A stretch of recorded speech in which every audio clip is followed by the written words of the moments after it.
How to fix your connection is not private error in Google Chrome. So if you're facing a problem on Google Chrome and if it says your connection is not private error, then what you need to do is first open up your Chrome browser. Once you're here on the Chrome browser, you just need to simply go with the upper right, which has that three dots icon, and go with the settings option. Under settings, you need to scroll down and go with privacy and security. And under privacy and security, here you will have delete browsing data or clear browsing data option. Tap on it, and then you need to simply go with the advanced option.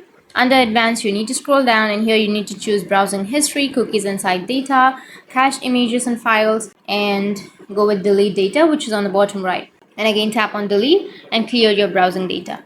And once you've deleted, now you just need to simply go back, and under your privacy and security, you will have safe browsing. So under your safe browsing, you just need to simply go and choose the enhanced protection option, and that's it.